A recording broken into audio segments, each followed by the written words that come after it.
সরস্বতী পুজোর আনন্দ মাটি করতে আসছে জোড়া ঘূর্ণাবর্ত, যার জেরে গাঙ্গেয় বঙ্গ, কলকাতা, হাওড়া, হুগলি, পূর্ব পশ্চিম মেদিনীপুর, 2 চব্বিশ পরগনা, এদিকে আপনার পুরুলিয়া, বাঁকুড়া, বীরভূম, মুর্শিদাবাদের সর্বত্রই বৃষ্টির সম্ভাবনা থাকছে। সেক্ষেত্রে আগামী 13 তারিখ থেকেই কিন্তু পশ্চিমের পুরুলিয়া, বাঁকুড়া, বীরভূম, মুর্শিদাবাদের বিস্তীর্ণ অঞ্চলে কিন্তু বৃষ্টির সম্ভাবনা তৈরি হবে। রাতের দিকে আপনার বিক্ষিপ্তভাবে বৃষ্টি বাড়ার সম্ভাবনা রয়েছে। আর 14 তারিখ আপনার সরস্বতী পুজোর দিনেও কিন্তু বিক্ষিপ্তভাবে দক্ষিণবঙ্গের একাধিক জেলায় বৃষ্টির সম্ভাবনা রয়েছে। বিশেষ করে পশ্চিমের জেলাগুলিতে কিন্তু বৃষ্টির তীব্রতা বেশি থাকবে। তো নতুন করে এই যে ঘূর্ণাবর্ত তৈরি হচ্ছে, এই ঘূর্ণাবর্তের সবথেকে বেশি প্রভাব যেটা লক্ষ্য করা যাচ্ছে আপনার 15 তারিখ, মানে সরস্বতী পুজোর পরের দিন। তবে সরস্বতী পুজোর দিনেও কিন্তু বজ্রবিদ্যুৎ সহ বিক্ষিপ্তভাবে বৃষ্টির সম্ভাবনা থাকছে। 15 তারিখ বৃহস্পতিবার যেটা বৃষ্টি হচ্ছে আপনার এদিকে দীঘা, কন্টাই, হলদিয়া, বেলদা, কোলাঘাট, তমলুক, এদিকে আপনার বালিচক, খড়গপুর, ঝাড়গ্রাম, এদিকে আপনার রয়েছে উলুবেড়িয়া, কলকাতা, চন্দননগর, আরামবাগ, বর্ধমান, এদিকে বিষ্ণুপুর, পুরুলিয়া, বাঁকুড়া, কাটোয়া, সর্বত্রই, মানে দক্ষিণবঙ্গের সর্বত্রই কিন্তু আপনার 15 তারিখ বৃষ্টির সম্ভাবনা থাকছে। আর এছাড়া আপনার মালদা, 2 দিনাজপুরের ক্ষেত্রেও কিন্তু বিক্ষিপ্তভাবে হালকা বৃষ্টি হতে পারে। আর বাংলাদেশের ক্ষেত্রেও আপনার মোটামুটি রাজশাহী, খুলনা, বরিশাল, ঢাকার বিস্তীর্ণ অঞ্চলেও কিন্তু বজ্রবিদ্যুৎ সহ বৃষ্টির সম্ভাবনা রয়েছে। তবে আপনার 15 তারিখ, 14-15 তারিখ বিশেষ করে দক্ষিণবঙ্গের গাঙ্গেয় বঙ্গের জেলাগুলিতে কিন্তু বৃষ্টির সম্ভাবনা থাকছে। তো নতুন করে এই যে ঘূর্ণাবর্ত তৈরি হচ্ছে, এই ঘূর্ণাবর্তের প্রভাবে কোথায় কতটা বৃষ্টির সম্ভাবনা রয়েছে, আবহাওয়ার কতটা কি পরিবর্তন হতে পারে, সরস্বতী পুজোর দিন কোথায় কতটা পরিবর্তন হবে, তাপমাত্রা কতটা কি পরিবর্তন হবে, আবারও কি শীত ফিরবে, সবটাই বিস্তারিতভাবে আলোচনা করব এই ভিডিওতে। তাই ভিডিওটি অবশ্যই শেষ পর্যন্ত দেখুন। আর এই মুহূর্তে আপনার অঞ্চলে আবহাওয়া কেমন তাও বিস্তারিতভাবে কমেন্ট করে জানান। সেক্ষেত্রে সবার প্রথমে যদি আমরা স্যাটেলাইট চিত্রের মাধ্যমে দেখার চেষ্টা করি যে ঠিক এই মুহূর্তে বাংলার আবহাওয়ার পরিস্থিতি কী রয়েছে, তারপরেই আমরা অবশ্যই আলিপুর আবহাওয়া দপ্তরের অফিসিয়াল আপডেট আর সেই সঙ্গে আপনার উইন্ডির মেঘলা আকাশ, বৃষ্টি এবং তাপমাত্রার দিকে লক্ষ্য করব। তো সেক্ষেত্রে সবার প্রথমে যদি আমরা মেঘলা আকাশের দিকে লক্ষ্য করি যে কোথায় কতটা মেঘলা হচ্ছে আকাশ, কী পরিস্থিতি তৈরি হচ্ছে, তো মেঘলা আকাশের ক্ষেত্রে যেটা লক্ষ্য করা যাচ্ছে আপনার এদিকে কলকাতা, হাওড়া, হুগলি, পূর্ব পশ্চিম মেদিনীপুর, 2 চব্বিশ পরগনা, পুরুলিয়া, বাঁকুড়া, বীরভূম, মুর্শিদাবাদ সর্বত্রই মোটামুটি আকাশ পরিষ্কার থাকছে, কোথাও কিন্তু সেভাবে কোনো পরিবর্তন নেই। অন্যদিকে মালদা, 2 দিনাজপুরের ক্ষেত্রেও আপাতত আকাশ পরিষ্কার, কোনো পরিবর্তন নেই। হিমালয়ের পাদদেশ সংলগ্ন 5 জেলাতেও আপাতত সেভাবে পরিবর্তন নেই। আর এদিকে আপনার বাংলাদেশের ক্ষেত্রেও কিন্তু সেভাবে আপাতত পরিবর্তন নেই। আর তবে আপনার আগামী 14-15 তারিখ নাগাদ কিন্তু দক্ষিণবঙ্গের বেশ কয়েকটি জেলায় বৃষ্টি থাকবে। আর 15 তারিখের ক্ষেত্রে কিন্তু বৃষ্টি বাড়বে। এবার যদি আমরা আলিপুর আবহাওয়া দপ্তরের অফিসিয়াল আপডেট যেটা দিয়েছে, তো সেই দিকে লক্ষ্য করি, তারপরেই অবশ্যই আমরা তাপমাত্রা, মেঘলা আকাশ এবং বৃষ্টির দিকে লক্ষ্য করব।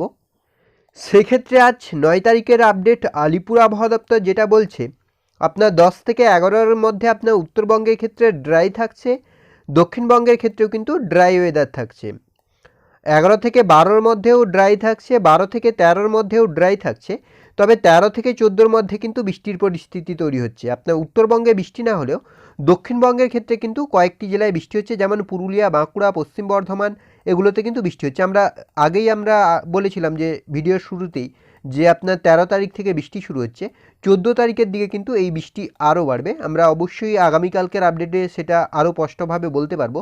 ওয়ার্নিংয়ের ক্ষেত্রে আপাতত কোনো ওয়ার্নিং সেভাবে জারি করেনি আলিপুর আবহাওয়া দপ্তর। এবার যদি আমরা একটু উইন্ডির আপডেটের দিকে লক্ষ্য করি যে উইন্ডি কি বলছে, সেক্ষেত্রে সবার প্রথমে যদি আমরা মেঘলা আকাশের দিকে লক্ষ্য করি যে কোথায় কতটা মেঘলা হচ্ছে আকাশ, কী পরিস্থিতি তৈরি হচ্ছে, তো আজকের ক্ষেত্রে মোটামুটি আকাশ পরিষ্কার থাকছে, কোথাও কিন্তু সেভাবে পরিবর্তন নেই আপনার উত্তর সহ দক্ষিণবঙ্গ, বাংলাদেশ, ত্রিপুরার কোথাও। আগামীকাল শনিবার, সেক্ষেত্রেও মোটামুটি আকাশ পরিষ্কার থাকছে, কোথাও কিন্তু উত্তরবঙ্গ, দক্ষিণবঙ্গ, বাংলাদেশ, ত্রিপুরার কোথাও কোনো পরিবর্তন নেই।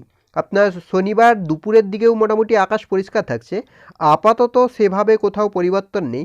আর দুপুরের দিকেও মোটামুটি আকাশ পরিষ্কার থাকছে, সেভাবে কোথাও পরিবর্তন নেই।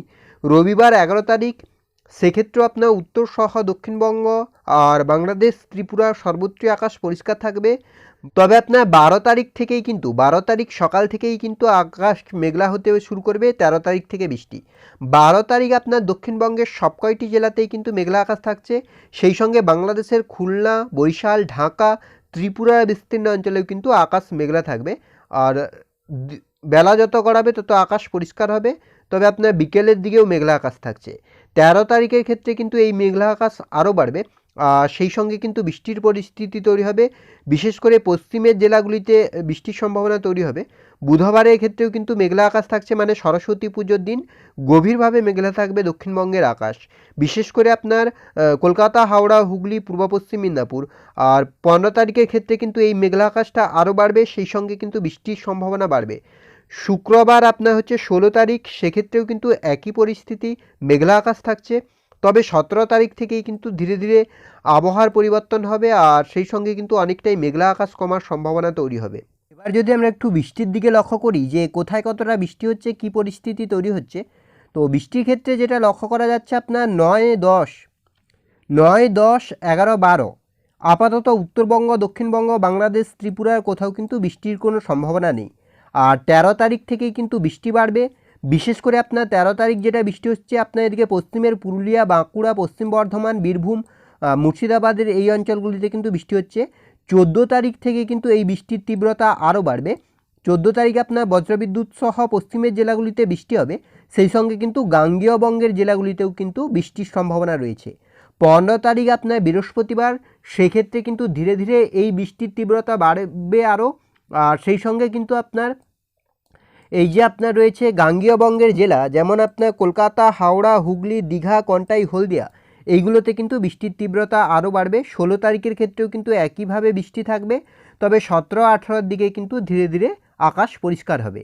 এবার যদি আমরা একটু তাপমাত্রার দিকে লক্ষ্য করি যে তাপমাত্রা কতটা কী পরিবর্তন হতে চলেছে, কী পরিস্থিতি তৈরি হচ্ছে, তো সেক্ষেত্রে যদি আমরা কলকাতার দিকে লক্ষ্য করি যে কলকাতার তাপমাত্রা কতটা কী পরিবর্তন হবে, সেক্ষেত্রে কলকাতার তাপমাত্রা আপনারা দেখতেই পাচ্ছেন আগামীকাল আপনার থাকবে 12-13 ডিগ্রি, মানে বেশ খানিকটা ঠান্ডা থাকবে। শনিবারের ক্ষেত্রে 12 থাকবে, সোমবারের ক্ষেত্রে সেটা আপনার 15 থাকবে, মঙ্গলবারের ক্ষেত্রে আপনার 17 থাকছে, বুধবারের ক্ষেত্রে আপনার 19 হচ্ছে, মানে আপনার সরস্বতী পুজোর দিন কিন্তু মোটামুটি একটু ঠান্ডা থাকবে, তবে তেমন বড় কোনো পরিবর্তন নেই। আর মঙ্গলবার, বৃহস্পতিবারের ক্ষেত্রে বাড়বে তাপমাত্রা, পরবর্তীতে কিন্তু আরও তাপমাত্রা বাড়বে, আপাতত কমার কোনো সম্ভাবনা নেই। তবে 18 তারিখ আবারও একবার তাপমাত্রা কমার একটা ইঙ্গিত পাওয়া যাচ্ছে 14 ডিগ্রি। তো সেক্ষেত্রে আপাতত তাপমাত্রা বড় কোনো পরিবর্তন নেই, একটা শীতের আমেজ থাকবে আগামী 48 ঘন্টা, তারপরেই কিন্তু তাপমাত্রা বাড়বে। আর এদিকে পশ্চিমের পুরুলিয়া, বাঁকুড়া, বীরভূম, মুর্শিদাবাদ ছাড়াও আপনার এদিকে উত্তরবঙ্গের ক্ষেত্রেও কিন্তু প্রায় একই পরিস্থিতি থাকবে। অন্যদিকে বাংলাদেশ এবং ত্রিপুরার ক্ষেত্রেও আপাতত বড় কোনো পরিবর্তন লক্ষ্য করা যাচ্ছে না।